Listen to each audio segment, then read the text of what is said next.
तो आज के एपिसोड में हम बात करेंगे दुनिया के सबसे मशहूर पैरानॉर्मल इन्वेस्टिगेटर्स एड और लॉरेन वॉरेन के बारे में। इन्होंने 10,000 से ज्यादा पैरानॉर्मल केसेस इन्वेस्टिगेट किए और इन्हीं की वजह से द कॉन्जरिंग यूनिवर्स जैसी मूवी बनी, जो आज भी लोगों के जहन में खौफ का निशान छोड़ जाती है। तो घर की लाइट्स बंद कर दो और अपने बच्चों को सुला दो, क्योंकि आज की रात बहुत डरावनी होने वाली है।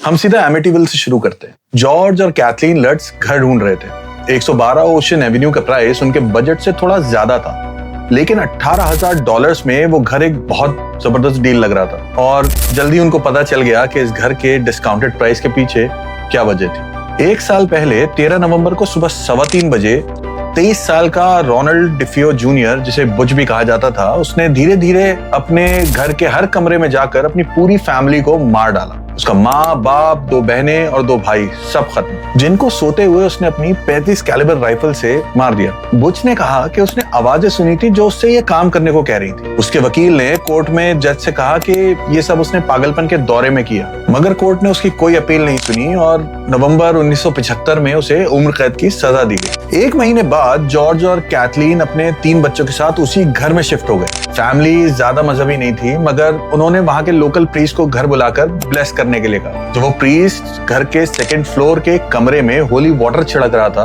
तो उसने एक आवाज सुनी। उस प्रीस्ट ने उस कपल को पूरी बात नहीं बताई, पर उसने ये जरूर कहा कि आप लोग 2nd फ्लोर के कमरे को बेडरूम मत बनाओ और अगर हो सके तो उस कमरे से दूर ही रहो। पर क्या लट्स फैमिली उस कमरे से दूर रही? देवेश, कुछ ही दिनों में अजीब चीजें होनी शुरू हो गई। पहले छोटी सी एक्टिविटीज, जैसे दरवाजे जोर से बंद होना, कदमों की आवाजें, अजीब सी सरगोशियां। वो घर कभी भी गर्म नहीं होता था, चाहे जितना भी हीटर चला लो। इसलिए उन्होंने दिन रात अपने फायरप्लेस में आग जलानी शुरू कर दी। जॉर्ज ने कभी कभी आग में अजीब से खौफनाक से चेहरे भी देखे। उनकी 5 साल की बेटी मिसी ने इमेजिनरी फ्रेंड जोडी का भी जिक्र करना शुरू कर दिया। दीवारों और की होल से हरी स्लाइमी सी चीजें निकलने लगी। दरवाजे खिड़कियां अचानक टूटे हुए मिलने लगे। एक रात जॉर्ज ने अपनी वाइफ कैथी को एक खौफनाक बूढ़ी औरत में तब्दील होते तक देखा। घर के बाहर बर्फ में अजीब पैरों के निशान भी देखे। हर सुबह 3:15 बजे उसकी आंख खुल जाती, बिल्कुल उसी वक्त जब पूरी डिफियो फैमिली मारी गई थी। एक रात उसने अपने बच्चों के बेड्स की जोर जोर से जमीन पर पटकने की आवाजें तक सुनी, पर वो खुद कुछ नहीं कर पाया क्योंकि वो खुद को अपने बेड में पैरालाइज महसूस करने लगा। और एक रात उसने देखा उसकी बीवी बिस्तर पर हवा में तैर रही है। बस 28 दिन, सिर्फ 28 दिन में लट्स फैमिली ने बहुत कुछ झेल लिया था। फिर वो सब कुछ छोड़ के वहां से अपनी जान बचाकर भागे। सारी चीजें उस घर में ही छोड़कर वो अपने दोस्तों के यहाँ शिफ्ट हो गए और तब उन्होंने वॉरेन्स को इन्वॉल्व किया। 6 मार्च को एड और लॉरेन ने वहां हाजिरी का प्रोग्राम रखा। लॉरेन, जो कि एक साइकिक थी, यानी कि उसके पास कुछ रूहानी ताकत थी, उसने बताया कि हाजिरी के दौरान उसने बुच की रूह को महसूस किया और उसने अपने दिल पर बहुत ही ज्यादा प्रेशर भी महसूस किया। उसने कहा कि ऐसी शैतानी ताकतें उन जगह की तरफ ज्यादा अट्रैक्ट होती हैं जहां ऐसे बड़े हादसे हुआ करते हैं। और जब लट्स 13 महीने बाद वहां आए थे तो उन्होंने उसी पुराने फर्नीचर को भी यूज किया था जो वहां पहले से था। एड वॉरेन ने कहा कि उस जगह पर शैतानी सायों का कब्जा था। Inhuman, the diabolical are attracted to where tragedies occur, just like a moth would be attracted to a light. And when the Lutz family moved in 13 months after these murders, they were still using some of the furniture that was in there. Psychic team ने ऊपर वाले floor की सीढ़ियों के पास photo लिए। ज्यादातर में कुछ भी नहीं था, मगर एक फोटो में जो सबसे ज्यादा मशहूर हुई, एक छोटा सा लड़का बेडरूम से झांकता हुआ दिखा।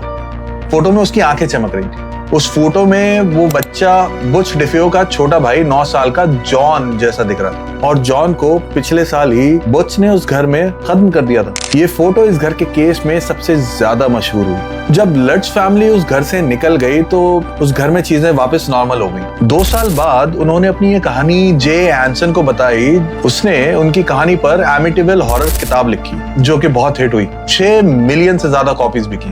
1979 में इस नाम की फिल्म भी रिलीज हुई। एक फन फैक्ट जो लोग नहीं जानते उन्हें मैं बता देता हूँ। साल 2005 में दी एमिटीविल हॉरर का रीमेक इसी नाम से रिलीज हुआ था और इस मूवी में हम सबके फेवरेट डेडपूल यानी कि रायन रेनल्ड्स ने जॉर्ज लट्ज का रोल प्ले किया था। जरूर देखिएगा। एमिटीविल का घर आज तक ऐसा ही दिखाई देता है जैसा कि वो 1970s में था, और इतना वक्त गुजर जाने के बाद भी दुनिया के सबसे मशहूर और सबसे ज्यादा डरावने घरों में गिना जाता है।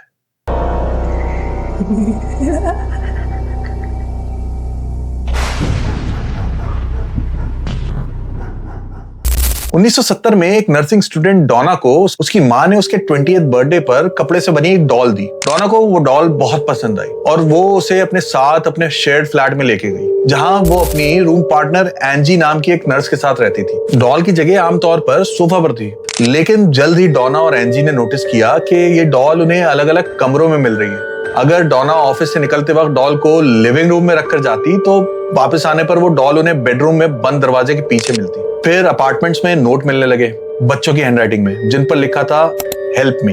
एक दिन वापस आने पर उन्हें डॉल के हाथों पर लाल रंग सा कुछ लगा हुआ मिला जो खून जैसा लग रहा था। कुछ घंटों में वो कलर खुद गायब हो गया। एंजी के बॉयफ्रेंड को वो डॉल बहुत क्रीपी लगी और उसने उनसे कहा कि इस डॉल को निकाल दो, लेकिन डोना और एंजी ने ऐसा नहीं किया। एक रात जब लू सो रहा था तो उसे कमरे में चलने और जोर जोर से सांसें लेने की आवाजें आई। फिर उसे महसूस हुआ कि जैसे कोई बेड पर चल रहा है। जब उसने आंखें खोली तो उसने देखा कि डॉल उसके ऊपर चढ़ रही है, और जब उसने चीखने की कोशिश की तो डॉल ने उसका मुंह बंद कर दिया और उसका गला दबाने लगी जब तक कि वो बेहोश नहीं हो गया। अगली सुबह लू ने सोचा ये शायद सब सपना था, लेकिन उसके पास से वो क्रीपी फीलिंग नहीं जा रही थी। डोना और एंजी परेशान होकर वहां के एक लोकल साइकिक के पास गई। साइकिक ने हाजिरी करवाई और कहा कि इस डॉल के अंदर एक 7 साल की लड़की एनाबेल हिगिंस की रूह है। बाद में पता चला कि उस प्रॉपर्टी पर एक जमाने में एक छोटी बच्ची की बॉडी मिली थी, तब वो बिल्डिंग वहां नहीं बनी थी। साइकिक ने कहा कि ये डॉल बस खेलना और फैमिली का प्यार चाहती है, उसे चाहिए कि कोई उसका ख्याल रखे। एनाबेल ने इजाजत मांगी कि उसकी रूह को उस डॉल के अंदर ही रहने दिया जाए। काफी देर सोचने के बाद दोनों नर्सेज ने डिसाइड किया कि वो एनाबेल को घर में रखकर उसका ख्याल रखेंगी। साइकिक के जाने के बाद लू को समझाना मुश्किल हो गया। लू ने उनसे उस डॉल को घर से निकालने की रिक्वेस्ट फिर से करी, लेकिन नर्स ने ऐसा कुछ नहीं किया। धीरे धीरे घर में और अजीब चीजें बढ़ने लगी। एक दिन जब लू पैकिंग में नर्स की मदद कर रहा था, उसने देखा कि डॉल फ्लोर पर गिरी पड़ी है, और जब उसने उस डॉल को उठाया तो उसे अपने सीने में तेज दर्द हुआ, और जब उसने नीचे देखा तो उसे अपनी शर्ट पर खून लगा मिला। उसने अपनी शर्ट उठा के देखा तो उसने देखा कि उसके सीने पर जैसे किसी लंबे ब्लेड जैसे नाखूनों से नोचा हो। 1-2 दिन बाद वो निशान भी गायब हो गए। ये सब कुछ बहुत अजीब हो रहा था। आखिरकार डोना और एंजी ने चर्च को इन्फॉर्म किया। चर्च ने एड और लॉरेन वॉरेन को बुलाया। एड को चर्च डीमोनोलॉजिस्ट के तौर पर रिकॉग्नाइज करता था। वॉरेन्स आए और उन्होंने चेक करके बताया कि इस डॉल के अंदर किसी छोटी बच्ची की रूह नहीं, बल्कि एक डीमन या एक शैतानी साया है, और जब उस डीमन को बुलाया गया है तो वो किसी इंसान की बॉडी में घुसना चाहता है। वॉरेन्स ने डॉल को वहां से उठाया और उसे एक सेफ जगह रखने का फैसला किया, जहां से वो डीमन बाहर ना आ सके। एड ने डॉल को कार के बैक सीट में रखा और डिसाइड किया कि वो हाईवे से नहीं जाएंगे, और उनका फैसला बिल्कुल सही था। ड्राइव के दौरान कई मर्तबा कार रोड से बाहर जाने की कोशिश कर रही थी और ब्रेक्स फेल होने लगे। ये सब तब तक होता रहा जब तक एड ने पीछे मुड़कर डॉल के ऊपर होली वाटर नहीं छिड़का। डॉल्स को वॉरेन के घर लाने के बाद भी इंसिडेंट्स होते रहे, इधर उधर मूव करना, लेविटेट करना। एक दफा एड ने उस डॉल को अपने डेस्क के पास हवा में उड़ते हुए तक देखा। एक बारी एक यंग प्रीस्ट ने डॉल का मजाक बनाया। उसने कहा कि ये तो सिर्फ एक गुड़िया है, ये कहाँ किसी को नुकसान पहुंचा सकती है। वापस जाते हुए उस प्रीस्ट के गाड़ी के ब्रेक्स फेल हुए और वो मारा गया। जिन्होंने भी उस डॉल का मजाक बनाया, उनमें से कई लोग कार एक्सीडेंट्स में मारे गए। आखिरकार वॉरेन्स ने एनाबेल को एक ग्लास केस में लॉक कर दिया और इस केस पर बड़ा सा नोट लगाया, positively do not open. Ed और लॉरेन की डेथ के बाद 2025 में एक पैरानॉर्मल इन्वेस्टिगेटर डैन रिवियरा ने एनाबेल डॉल को लेकर पूरे अमेरिका का टूर करने का प्लान किया। इसी टूर के दौरान जुलाई 2025 में उसकी बॉडी उसी के होटल के रूम में मिली। क्या इसके पीछे एनाबेल का हाथ था? शायद, वी डोंट नो। आज की डेट में एनाबेल डॉल वॉरेन्स के ऑकल्ट म्यूजियम में अपने ग्लास केस में वापस बंद है, और वो इंतजार कर रही है वापस निकलने का।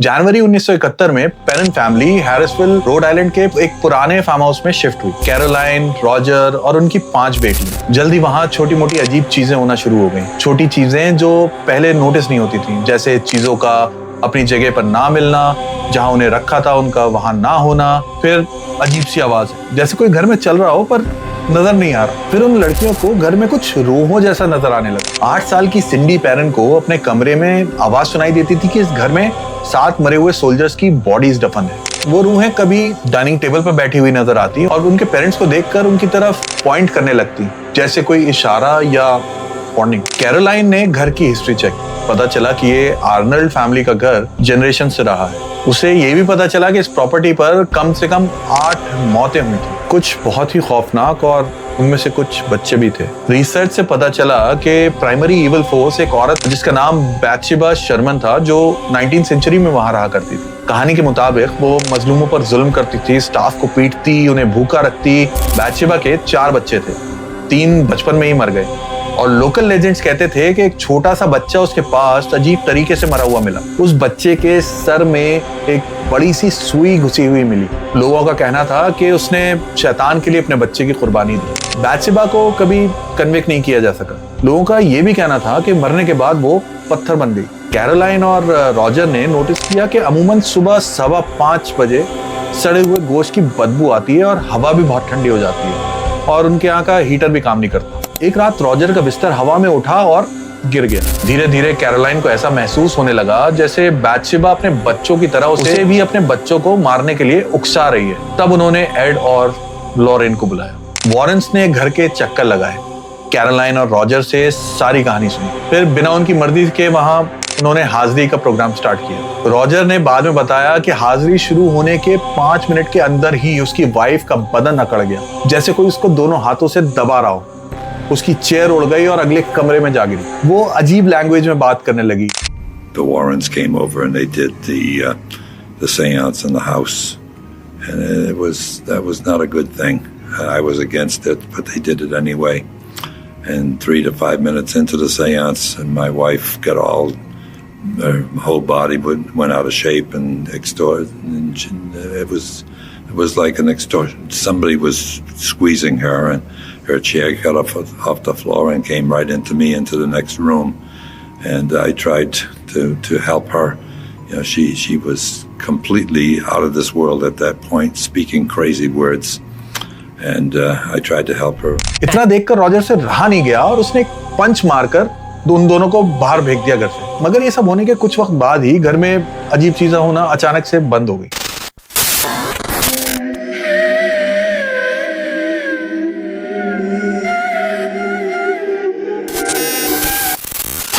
ये केस बहुत मशहूर हुआ और इस केस को पैरानॉर्मल केसेस का एक मेजर एग्जाम्पल माना गया। पेगी हॉडसन जब अपने बच्चों को सुलाकर रूम से निकली तो उसे रूम में कुर्सी घसीटने की आवाज आई। जब उसने रूम में वापस जाकर देखा तो उसकी बेटियां अपने ब्लैंकेट्स के नीचे छुपी बैठी थी और चेयर उल्टी पड़ी हुई थी और वो कह रही थी कि उन्होंने ये सब नहीं किया।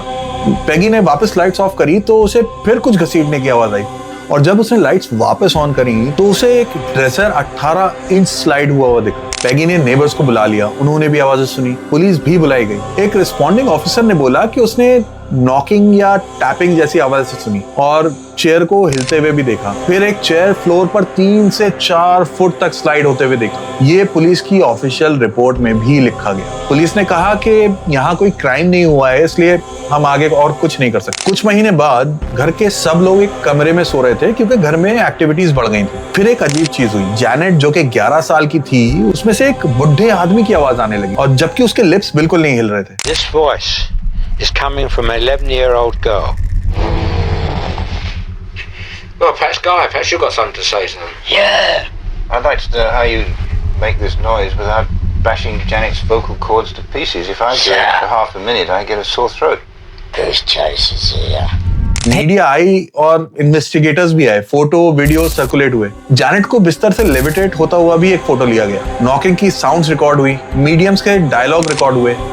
1978 तक एनफील्ड केस ने वॉरेंस का ध्यान खींच लिया। वॉरेंस आए और एड ने कहा कि यहाँ शैतान का साया है। वो आवाज जो जैनेट से निकलती थी अपना नाम बिल बताती थी। बिल ने कहा कि वो इसी घर में मरा था, ब्रेन हैमरेज से, एक चेयर पे बैठे हुए। बिल के बेटे ने कंफर्म किया कि ये आवाज बिल की नहीं है, पर मौत की वजह बिल्कुल सही है। Some months later, Gross was contacted by Terry Wilkins, whose father Bill was buried in a nearby cemetery and had lived at the house before the Hodgsons moved in. I had an hemorrhage and I fell asleep and I died in a chair in a corner downstairs. Astonishingly, the voice had described the precise circumstances of Bill Wilkins' death. But it describes exactly how That's exactly what happened. He died in the chair, down in the living room. Total 30 से ज्यादा आई witness ने furniture हिलते हुए देखा, चीजों को उड़ते देखा, लोगों को थप्पड़ भी पड़े और यहां तक कि माचिस को भी खुद ब खुद जलते देखा। ये फैमिली 18 महीनों तक उस घर में टॉर्चर हुई। फिर जैसे ये सब स्टार्ट हुआ था वैसे ही खुद ब खुद खत्म हो गया। एड और लॉरेन वॉरेन शायद पैरानॉर्मल इन्वेस्टिगेटर्स में सबसे ज्यादा कमर्शियली सक्सेसफुल रहे। उन्होंने 30 से ज्यादा किताबें लिखने में हेल्प करी। उनके केसेस पर द कॉन्जरिंग यूनिवर्स जैसी सुपरहिट फिल्में तक बनी जिन्होंने करोड़ों डॉलर्स का बिजनेस किया। लेकिन कई लोग इनको फ्रॉड, कहानी गढ़ने वाले और झूठ बोलकर पैसा कमाने वाले भी मानते थे। तो सच क्या है? एड और लॉरेन 16 साल की उम्र में एक मूवी थिएटर में मिले। उनकी बात जल्दी पैरानॉर्मल पर शिफ्ट हुई। एड का कहना था कि वो एक हॉन्टेड घर में बड़ा हुआ था। लॉरेन क्लेम करती थी कि उसके अंदर एक रूहानी ताकत है। दोनों ने 19 साल की उम्र में शादी कर ली। शुरू में वो दोनों आर्टिस्ट थे जो हॉन्टेड लगने वाले घरों की पेंटिंग्स बनाकर लोगों को बेचा करते थे। यहां तक कि एक्स्ट्रा पैसे कमाने के लिए एड ने स्कूल बस तक चलाई और धीरे धीरे पैरानॉर्मल फील्ड की दुनिया में उनका नाम मशहूर हो गया। उनका बड़ा ब्रेक एमिटीविल से आया। जब वॉरेन्स वहां गए तो उनके साथ एक फिल्म क्रू भी थी। फिल्म क्रू ने ज्यादा कुछ कैप्चर नहीं किया सिवाय कुछ अजीब सी आवाजों और वो फेमस फोटोग्राफ के। जो स्टेयर्स के ऊपर एक चमकती हुई आंखों वाला लड़का दिखा था वो असल में उन्हीं के साथ आया हुआ एक पैरानॉर्मल इन्वेस्टिगेटर पॉल बार्ट्स था। लाइट्स के रिफ्लेक्शन की वजह उसका चश्मा था, पर वो फोटो इतनी मशहूर हुई कि कोई भी उस फोटो की सच्चाई सुनने के लिए या जानने के लिए तैयार ही नहीं था। लट्स फैमिली ने उस लोकल चर्च से जिस फादर को बुलाया था उस फादर ने भी बताया कि उनको वो घर बिल्कुल पीसफुल लगा। बाकी कहानी के कई पार्ट्स भी डाउटफुल निकले, जैसे बर्फ में फुटप्रिंट्स जबकि वहां बर्फ ही नहीं गिरी थी। घर के खिड़की दरवाजों का नुकसान ज्यादा बड़ा बताया गया जबकि असल में घर परफेक्ट कंडीशन में मिला था। और एमिटीविल की कहानी के पीछे पैसा एक बहुत बड़ी वजह लगती है क्योंकि ये कहानी बुच डेफेओ के लॉयर और लट्स फैमिली ने साथ में लिखी थी। एक इंटरव्यू में बुच डेफेओ के वकील ने बताया कि शराब के नशे में उसने कुछ ज्यादा ही क्रिएटिविटी दिखा दी थी, इसलिए कई लोग अब इस किस्से को भी फेक स्टोरी बताते हैं। एनाबेल की कहानी भी यूएस के एक पुराने sci fi TV show the twilight zone के एक एपिसोड लिविंग डॉल के कहानी से मिलती जुलती मिली। My name is Eric Strader, and I'm going to get rid of you. You wouldn't dare. बैथशेबा Sharman की स्टोरी जो कि द कॉन्जरिंग में विच दिखाई गई है, उस पर भी ओरिजिनल घर के ओनर्स ने 2013 में वॉर्नर ब्रदर्स के खिलाफ केस किया और पूरी कहानी को डिबंक कर दिया। बैथशेबा असल में वहां नहीं रहती थी, ना उसने कोई मर्डर किया, उसका रिकॉर्ड एक नॉर्मल जिंदगी का था। इसी वजह से ये कहानी भी फेक लगती है। एनफील्ड केस में भी कई बातें झूठ निकली। जेनेट ने कई चीजों को एक्सेप्ट किया जो उसने फेक की थी। कई वीडियोस में उसका मुंह मूव होते हुए नजर आया जब वो आवाज रिकॉर्ड हो रही थी। लेविटेशन फोटोज में भी ऐसा लग रहा था जैसे वो बेड से कूद रही, इसलिए ये केस भी काफी डाउटफुल है। फिल्मों में वॉरेन्स की इन्वॉल्वमेंट हर केस में कुछ ज्यादा दिखाई गई। एक्चुअल में वो बिना बुलाए आ जाते, थोड़ी देर रुकते और चले जाते, बस उसके बाद एक मसालेदार कहानी तैयार। अब वॉरेन्स के केस में कोई डीमन या शैतान हो या ना, पर उनकी लाइफ में एक शैतान जरूर था और उसका नाम था एड वॉरेन। कई एलिगेशंस एड वॉरेन के पर्सनल लाइफ पर भी लगे। एक औरत जूडिथ पेनी ने एफिडेविट दिया कि एड ने 15 साल की उम्र में उसके साथ रिलेशनशिप स्टार्ट किया और बाद में वो वॉरेन्स के घर में ही रहने लगी। उसका कहना था कि एड के साथ उसका रिश्ता तकरीबन 40 साल तक चला। जूडिथ ने यह भी बताया कि एड ने उसे इमोशनली और फिजिकली कंट्रोल में रखा था। जूडिथ ने आगे ये भी बताया कि एड लॉरेन को मारता पीटता भी था।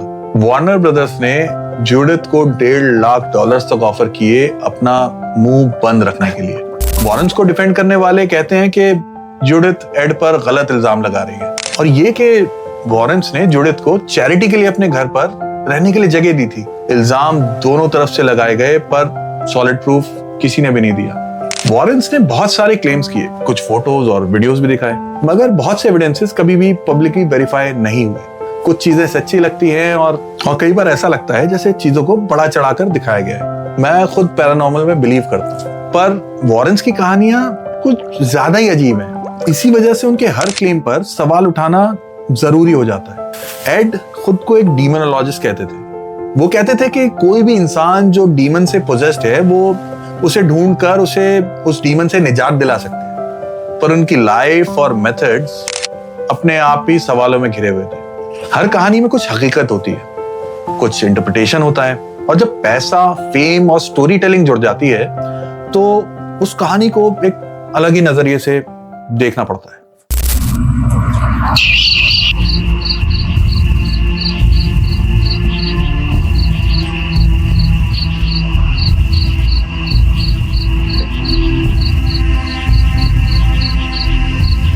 अगर यहां तक आप आ गए हैं तो इसका मतलब आपने मेरी पूरी वीडियो देखी है, और थैंक यू फॉर दैट। इस चैनल को जिंदा रखने के लिए सब्सक्राइबर्स, कमेंट्स और लाइक्स की बेहद जरूरत है। प्लीज इस वीडियो को लाइक कीजिए, मेरे चैनल को सब्सक्राइब कीजिए और अपने एक फ्रेंड के साथ इस वीडियो को जरूर शेयर कीजिएगा। आज के लिए इतना ही, अगले वीडियो में मिलते हैं। Bye bye.